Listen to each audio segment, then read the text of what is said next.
Hello everyone, my name's Artemis Black and welcome to the top 5 broken new rules. I know, more negativity, whatever shall we all do? These are things that for the most part really need to be fixed. Uh, some of them are actually game breaking. I don't know how we're going to play unless we just ignore the rules as written and make up our own, which we know, as we know, causes problems, right? Most of these will be fine for casual play. If you just play with your friends in a local league, you can just house rule everything. You always could. But large online places, the upcoming Blood Bowl 4, Warhammer Blood Bowl, Fumble, big leagues like Rebel, NAF tournaments, tabletop around the country, they need a core set of rules that they have to follow. And for the most part, the established way has been raw, straight as written in the rulebook. Some of these are an issue for all of that. Let's take a look.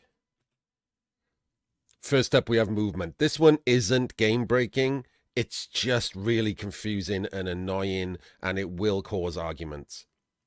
The new system, the new third season has been pushed with this idea that language has been cleaned up, keywords have been used, and now it's going to be easier to sort this out. And the problem is it hasn't been used that well. There are two ways of a player being in a square. One of them is entering the square, and one is being placed in the square. And unfortunately, those two ways are used kind of haphazardly.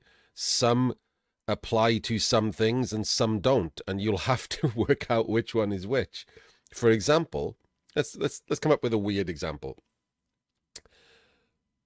If you are standing next to a trapdoor square and an assassin comes up and marks you, if you dodge into the trapdoor square, you are entering the square, trapdoor is triggered, you have to roll a dice. The assassin shatters you. You leave the square. The assassin shatters you into the trapdoor square. The assassin is not entering the square. The way it's written is he is placed in the square that you left. Because he's placed in the square, he does not set off trapdoor. Because placed and entering are treated differently in the rules. It might sound crazy, but there are plenty of other situations where that comes into play, and they're out of the box too. You have gnome illusionists with trickster that are placed. You have obviously assassins with shadowing. You have dwarf blitzers who now come with diving tackle. Diving tackle players are placed in a square, and these things do not trigger other skills or reactions like trapdoors, and it will matter. There is also a slight problem with what exactly is voluntary and involuntary movement. That also triggers certain things and doesn't get defined well in the game. Some of these, I should say, by the way, some of these things have come from, well, we all knew them, but some of them have been compiled or talked about heavily in certain places. So I should say now, big thanks to Krista at Fumble, Squirrel Dude, who, if you want to find it, there's a Reddit thread about one of these pages. We have different Discords like Jimmy Fantastic's Discord and the Welsh Team Blood Bowl Discord. There are lots of places we are all gathering and trying to work out what we're supposed to do about some of these badly written rules. And we were obviously all thinking, hey, an FAQ will happen on day one. And then we got the FAQ and it was 3 typos. And we're like, hey, I hope that doesn't mean the next one's coming out in May, because some of these things are real broken. And let's move on to one of those next things. Stalling. Stalling is stupid. Let's just start right there. The stalling rule shouldn't exist. It's crazy. It's just from people complaining. And there's so many ways to run around stalling that it's dumb. Certain things count as stalling, certain things don't. So here's some examples. Squirrel Dude has a thread on Reddit, like I said. Go find it. Many more examples, and it doesn't even touch the surface. Top left, that's not stalling. That gutter runner, if he has the ball, is not stalling because he physically cannot enter the end zone. Yeah, it doesn't matter that you can move your own players out the way. You can just press end turn 5 times there, and the game will not trigger stalling. That's just how the rule is written. Bottom right, that gutter runner is 9 squares from the end zone, and he has the ball. You'd think he triggered stalling if he moves, right? If he tries to just move up the pitch and stall further along.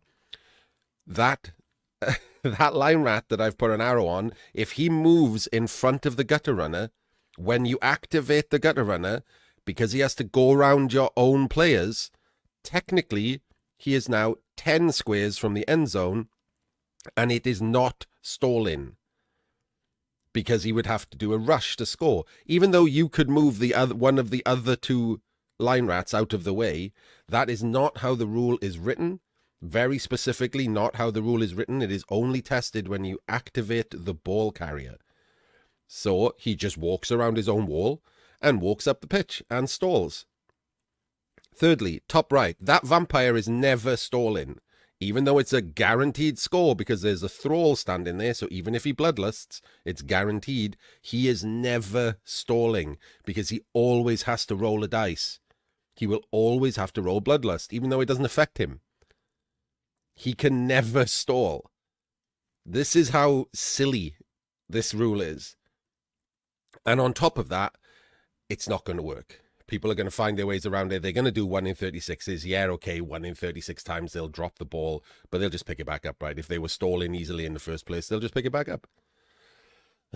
And people are going to do other things. Everyone who complains about stalling mostly complains because they don't know how to stop it. They don't like it that the other person's not playing, in air quotes, that you can't see me do. And they'll just do something else, like dackering. They'll do a withdrawn offense. And if you think you're annoyed by stalling, wait until everyone starts dackering on you. Oh, baby, will you be annoyed? So, yeah, this should have been fixed. It's not going to be fixed. This is definitely not going to be fixed. There's almost no way to fix this. The rule is almost impossible to write to make sense. So it just shouldn't have been in there. It's a very, very silly new rule that we were kind of expecting to come because of the prayer to Nuffle thing, but it's stupid. Next up, we have active traits. This is a really easy one to fix, but until they do fix it, it really screws vampires. It really screws assassins. Essentially, active skills can be activated while you're prone. So if you have a skill that can allow you to do something, when you're prone, you start with that skill. Active traits are not listed in that language. Hypnogaze is a trait. Stab is a trait. If you start the turn or your activation prone, you do not have Hypnogaze. You do not have Stab because they're active. So if you are prone, you don't have it. That means you cannot trigger a Hypnogaze special action or a Stab special action, which means you cannot use it.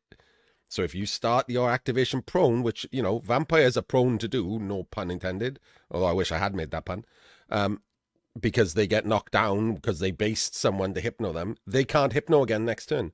They're already nerfed with the Hypnogaze 3+ thing, and now they can't even do it from prone.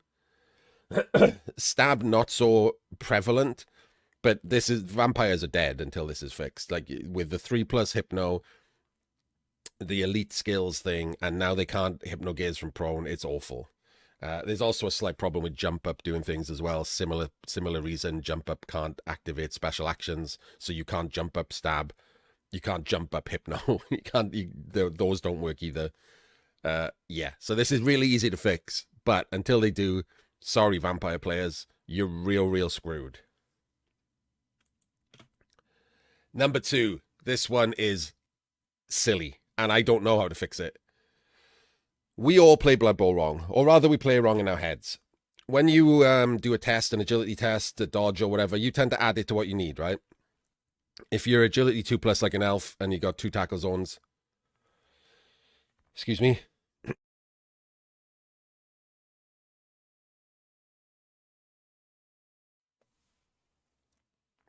Sorry, lung infection.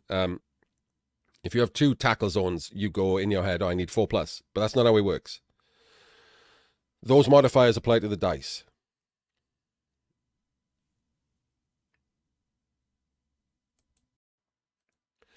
In-game, those -2 apply to the dice. So if you roll a 4, the modifiers take 2 off the dice. and therefore you've rolled a 2 now, and your target was a 2 because your agility 2 plus. That's how the actual game works. The problem is they've wrote into the rules this time that modifiers cannot modify a dice roll below 1. Anyone with agility 1, their target roll is a 1. So, if you dodge into 6 tackle zones, you roll a 3. 6 off 3 should be -3, but obviously it says can't be modified below a 1. So you have rolled a 1. A modified 1, but a 1. Your target, because you are 1 plus agility, is 1. So you've succeeded. You rolled a 3 to dodge into 6 tackle zones, and you've succeeded. That is literally how it's written. It is not some kind of weird, like, nerdy rules lawyering thing. They have specifically written it exactly like that. We don't know if that's on purpose. It seems broken. And obviously, tournament organizers can fix it by banning Jordell, Jeremiah, and Roxana. But league, ladder, anyone can take agility ups. And they're cheap too. So this breaks that. You can just dive into cages on a 2+ forever by just becoming agility 1+. Any elf. It's game breaking. It's absolutely game breaking. And I don't know how to fix it because that's how Blood Bowl works. Weirdly, I guess you can sort of fix it by just removing the modified part, and then your target number is -3. I guess that we have to allow that. Passing says a modified 1 is a fumble. So passing 1+ is useless. There's never any point to being passing 1+, because even a modified 1 is a fumble there. So we have to rewrite the language of agility tests to fix this, because it is absolutely broken for anyone in league play. Like I said, tournament organizers can fix it. There's only 3 players with 1+ agility, but anyone in league play, this is broken. If this doesn't get fixed for 6 months, this is broken. And if you think that wasn't number 1, because I said the word broken 57 times, let's have a look what is.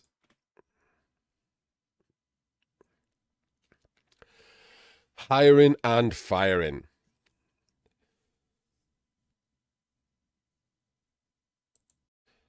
Hiring and firing is ruinous to the game outside of Resurrection. And this is not rules lawyering. This is not like, push your glasses up nerdy nonsense. This is, they've gone out of their way to specifically write it this way. They've said you have to follow these steps in order. And step 1 is hiring. Step 1 is hiring. So you cannot, if you have a strength bust war dancer, you can't hire a new war dancer because you still have 2 at step 1. You can't hire a 3rd war dancer. So you just can't. You just have 1 war dancer. And it's worse than that. So obviously, if you have the money and stuff, you can go to step 2, fire the war dancer. There's no going back to step 1. You can't hire a war dancer, so you just have to play a game without the war dancer. That's bad enough. That's kind of game breaking enough. But it's worse than that. It also specifically says you cannot fire anyone if it drops you below 11. You have to keep broken players. Like, it seems to be on purpose. And I don't understand why. It's incredibly broken. There are other technicalities within the hiring and firing page that are also stupid. It says you cannot, if it drops you below 11, but if you already have 10 because you're in a death spiral as an elf team, apparently you can fire at will. You can drop down to 1 player because that doesn't drop you below 11. You're already below 11.